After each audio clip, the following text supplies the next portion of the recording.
Bonjour à tous. Une histoire sublime.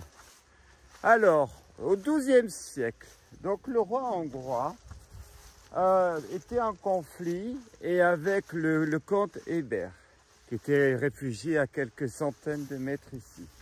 On retrouvera un peu la descendance dans la descendance au nom du comte Hébert-Vary. Aujourd'hui, on va parler donc du château de Hébert-Vary. Où suis-je? Ben, vous l'avez compris, je suis dans la ville d'Hébert-Vary. Je suis à quelques encablures, si je puis dire, de la ville donc de Gary ou Gori, je ne sais pas comment il faut dire, à l'ouest donc de la capitale Budapest. Alors ce château, ici en Hongrie, on ne visitera pas la partie centrale. Pourquoi? Elle a été restaurée déjà début du XXe siècle. On retrouve donc une partie 19e aussi et 16e siècle. À l'intérieur, il y a une salle des gardes qui est aujourd'hui protégée. Il a été en partie donc abandonné et aujourd'hui, on voit qu'il est sécurisé. Il nous reste d'abandonner, alors d'ouvert, ces deux petits pavillons que je vous invite à voir. Donc, mais auparavant, pensez à vous abonner sur ma chaîne Urbex Guy Clément, YouTube. Pensez à Instagram aussi. Instagram, je rappelle, c'est abandonned.urbex.world. Et nous voici dans un des deux pavillons ouverts avec quelques éléments de meubles. Et surtout, il vous reste encore la partie haute, oui. On voit bien que ça a été restauré. Il reste des meubles.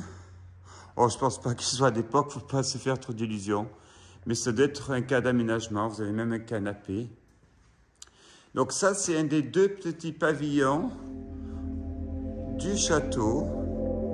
Il reste une porte.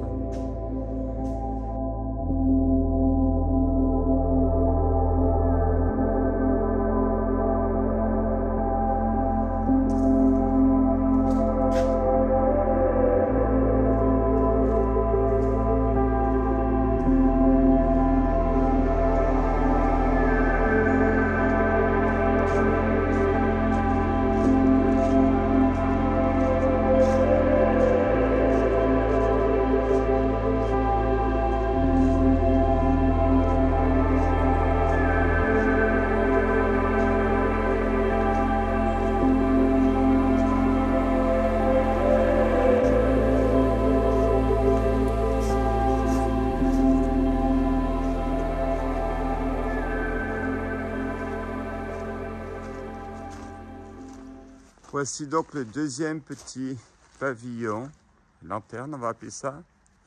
Alors aujourd'hui, est-ce qu'on peut parler d'abandonned? Pas vraiment, parce qu'on se rend bien compte que ça a été restauré, même s'il y a encore des parties qu'on voit bien inutilisées ou ouvertes au cas de vent. Mais il nous reste quand même le rêve de ce château, le rêve, vous voyez, d'un lieu qui, Dieu merci, n'est pas soumis au pillage et aux destructions qu'on voit trop souvent. Alors, a priori, si j'ai bien compris, on peut le visiter, mais je pense qu'il va falloir passer par la mairie ou je ne sais quelle structure municipale pour le visiter. D'ailleurs, au passage, vous l'avez vu plusieurs fois, l'intérieur, sous forme d'urbex. Encore un montage dans les urbexeurs, quelques-uns, c'est une minorité, ont le secret de nous faire croire ce qui n'est pas et ce qui ne sera jamais, ce qui n'est toujours pas. Voilà, donc je suis ravi qu'il ne soit pas abandonné, qu'il soit une partie du parc abandonné, oui, mais le château, lui, est bien préservé, malgré les quelques intrusions qu'on a pu voir là. Donc de ce château, donc ici, en Hongrie. Alors, pensez à vous abonner sur ma chaîne Urbex Guy Clément. Pensez également à Instagram. Et je vais essayer de finir de vous montrer la partie avant du château.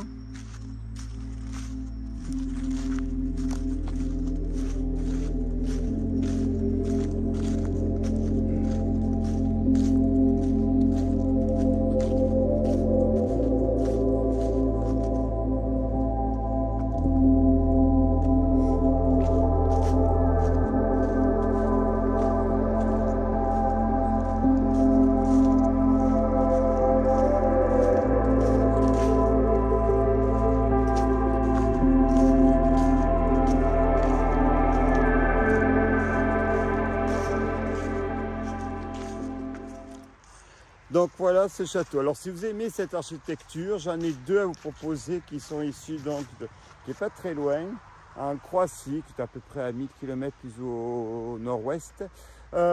Exactement comme cela, mais vraiment abandonné, il vous reste tout.